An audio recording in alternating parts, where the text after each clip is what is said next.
Goeiedag en baie welkom by Woordspeel. Ek vra vir jou om vandag, as jy 'n kansie kry, Markus hoofstuk 5 te gaan lees. Die verse wat ek vandag op fokus en uitlig is Markus hoofstuk 5 vers 35 tot 37. En die tema vandag is, moet jou nie steur nie, vertrou net. Ek lees vir jou. Terwyl hy nog besig was om met haar te praat, kom daar boodskappers van Jairus se huis af met die boodskap: jou dogter is dood. Dit sal nie help om die leermeester langer lastig te val nie.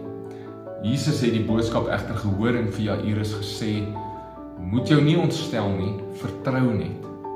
Jesus het die menigte gestop en niemand toegelaat om verder saam met hom te gaan nie, behalwe Petrus, Jakobus en sy broer Johannes. So, Jesus is op pad na Jairus se huis toe om sy dogter te gaan genees. Jairus het vir Jesus kom roep en gesê sy dogter is siek, hy moet asseblief kom. Jairus is vol vertroue en geloof, maar op pad soontoe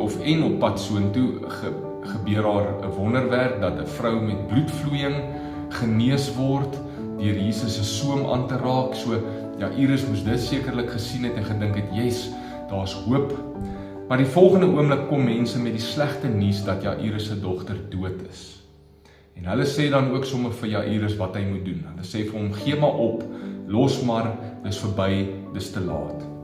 Maar Jesus sê vir Jairus dat hy hom nie hieraan moet steur nie, hy moet net bly vertrou. Geen situasie is vir Jesus onmoontlik nie, al lyk dit vir ons onmoontlik. Jesus gaan nog verder en hy verbied die skare met al hulle opinies om verder saam met hom te gaan. Hy vat net vir Petrus, Jakobus en Johannes saam en by die huis aangekom jaag hy al die klaars uit.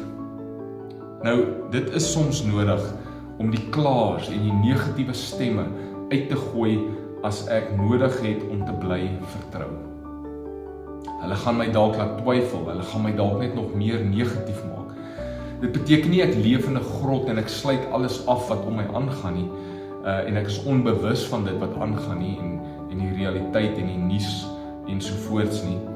Ek bly bewus daarvan, maar ek kies om nie na die opinies van negatiewe mense te luister nie en negativiteit toe te laat om in my lewe 'n houvas kry nie. Dinge wat vir my wil sê ek moet opgee en dinge wat vir my wil sê dis hopeloos, dit is te laat. Daar is tye om nie nuus te kyk nie. Daar is tye om sekere negatiewe mense uit my lewe uit te sny.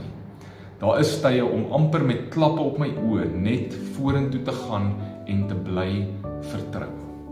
Soms moet ons dit doen, want dan sal ons die wonderwerk kan raak sien, die wonderwerk sien gebeur. Mag jy wysheid hê, mag jy insig hê, wanneer jy nodig het om dit wat negatief is uit te sny, en sodat jy kan bly fokus op dit wat geloof in jou gaan opwek. En mag jy die hand van die Here dan sien beweeg in jou lewe. Kom ons bid saam. Here, help my om my vertroue in U te behou, al beteken dit ek moet soms mense uitsny, my ore toemaak vir ander se negatiewe woorde. Anders gaan ek dalk opgee en nie U wonderwerk in my lewe sien gebeur nie. Amen.